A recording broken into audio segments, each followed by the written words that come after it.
트라TV 시청자 여러분 안녕하세요. 워싱턴 무역관 심재원 과장입니다. 한미 FTA는 어떻게 탄생하게 되었을까요? 2024년 글로벌 통상 정책은 어떻게 변화할까요? 오늘은 한미 FTA의 주역으로 알려진 아시아 소사이어티 정책연구소의 웬디 커틀러 부회장으로부터 들어보겠습니다. Good afternoon, Ms. Wendy Cutler. First, I'd like to thank you for participating in our Kotra TV program. But before I start, I'd like to take you back to when I was still in school and how your celebrity status in Korea influenced many young and rising Korean women. It's quite an honor and privilege to be here with you, one-on-one as an admirer. So, when most had doubts, you negotiated the U.S.-Korea Free Trade Agreement and made it happen. Please tell us your story in this course FTA. I would maybe start by saying that when the U.S. and Korea entered into the free trade agreement negotiations, there was a lot of doubt in the United States, and I suspect in Korea too, and around the world, that we'd ever be able to successfully conclude the agreement. And why was this? Because the Korean market was pretty closed and there was a lot of domestic opposition to the negotiations.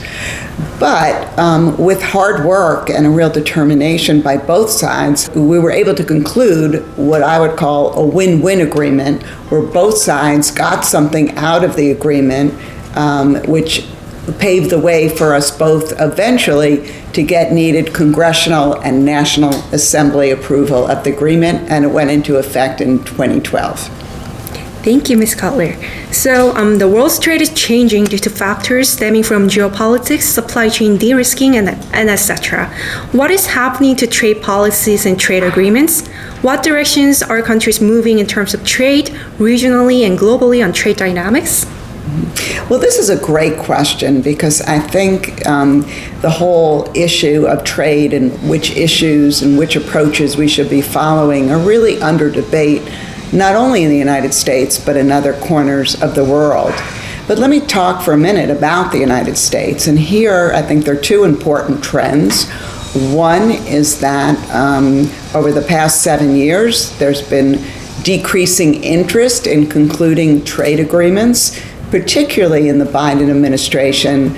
I think the sense is that our trade policy that was pursued over a 70-plus year period benefited businesses a lot more than workers and communities and the middle class in America. But at the same time, the economic security agenda has elevated in importance, not only in the United States, but in Korea, Japan, and elsewhere around the world. And what do I mean when I say economic security? It really encompasses a number of issues, including resilient supply chains, coordination on advanced technologies, coordination on export controls and investment restrictions, and dealing with economic coercion. Thank you. So this year marks the 12th anniversary of the Course FTA. On a more bilateral point of view, what more can the two countries do in terms of economic cooperation in the future? Well, I think KORUS provides an excellent platform for the United States and Korea to do more together, both bilaterally, but I think more importantly, regionally and globally on the economic front together. And here, coordination on the issues I just mentioned, I think are extremely important. Pursuing resilient supply chains together is important, particularly given that Korea is among the world leaders in the production of batteries and electric vehicles, as well as semiconductors. So those are just a couple of areas, but I think there are many prospects. I would add in the climate area, clean technologies, as well as in the health area, where we together can change the world and kind of set the pace for new agreements in these areas. Thank you, Ms. Cutler. The United States has been promoting reshoring or friendshoring to reorganize some of the critical supply chain, especially in the semiconductor industry through CHIPS Act. Could you share with our viewers on what your current thoughts are, and on a larger economic scale, how would you evaluate this? So in recent years in the Biden administration, 3 important pieces of legislation have been passed, all to enhance the U.S. competitiveness as American companies try and compete against global competitors. And part of the idea behind this legislation, some of this legislation, including the CHIPS Act and the Inflation Reduction Act, is to bring good manufacturing jobs in strategic sectors like semiconductors and clean energy to the United States. And here, again, I think there's enormous prospects for U.S.-Korea cooperation, which is underscored by Korean competitiveness in these strategic sectors, but also the willingness and interest of Korean companies to invest in the United States. Now, I would add, I don't think we've gotten the friendshoring approach 100% right yet. And I think the United States is still trying to figure out how we can effectively work with our allies and partners in these areas, while at the same time trying to promote U.S. competitiveness and bring jobs back to the United States. And sometimes there is a tension between onshoring and friendshoring, and we've seen that particularly under the Inflation Reduction Act. Thank you.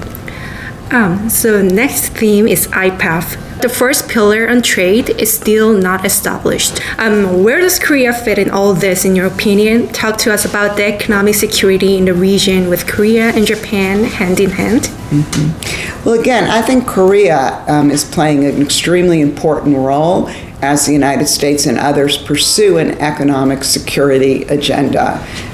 Korea is, world-class competitors in key strategic sectors like batteries, electric vehicles, and semiconductors. I think Korea is also struggling with how to deal with China. China remains Korea's largest trading partner, but at the same time, Korea recognizes the importance of economic ties with the United States.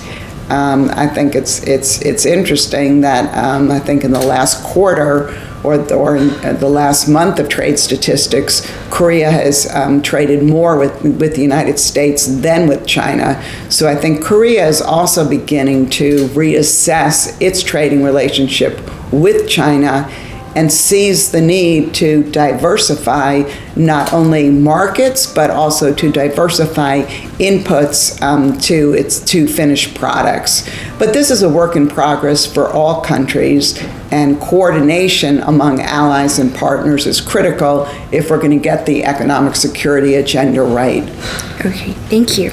So market access is one of the keys to any trade negotiations, and specifically with the U.S. trade policy, market access is the main incentive for countries in agreeing to U.S. foreign and labor policy, including environment or intellectual property. But we are entering a new era. How do you want to see future trade agreements? So traditionally, market access has been a core part of trade agreements. And why is that? That's because it gives the United States something to trade. Most of our trading partners want further access to the U.S. market. And even though our tariffs are low, through trade agreements, you kind of lock in that market access. There's kind of a guarantee that this will be provided to you. So the administration, the Biden administration, has been reluctant to put market access on the table. And we've seen this in the IPEF negotiations. But the tricky part is, at the same time, we want a lot on labor and environment, for example. And while countries like Korea are willing to negotiate constructively with us, some of our partners, particularly in Southeast Asia, are really not interested in doing what we're asking them to do on labor without being able to show that they're getting something in return.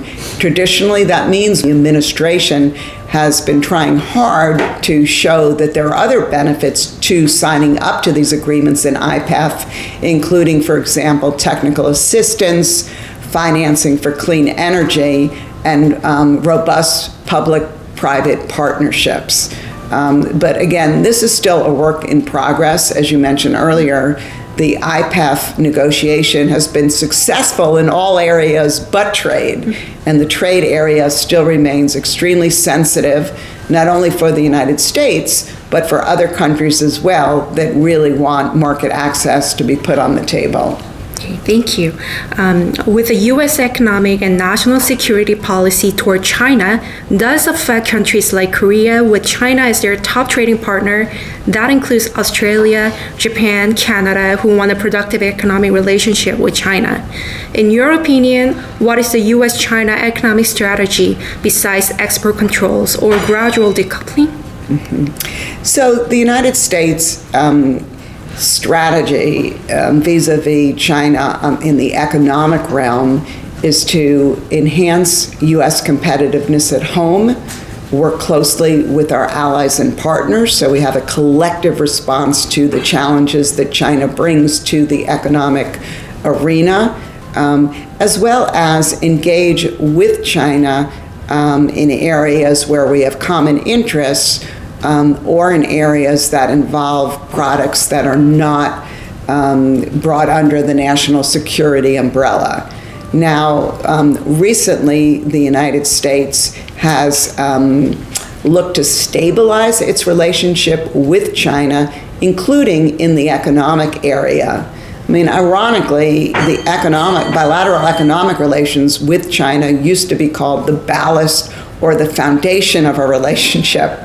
In other words, when things weren't going well in the security area or the political arena, the economic ties were what was keeping the agreement, the relationship healthy and vibrant. And that just isn't the case anymore. But there are efforts now to engage with China on economic, financial, and trade issues. So far, these dialogues and the engagement has been pretty modest and limited. But perhaps over time we'll see further engagement. But we're not going back to where we used to be with China, in the days when we supported their entry into the World Trade Organization and work with them closely on a range of economic issues and economic negotiations. The challenge now is trying to find ways and avenues where we can engage without jeopardizing our national security. Okay, so we've covered all 9 questions. Again, thank you for your time, and I really appreciate your sincere and informative responses.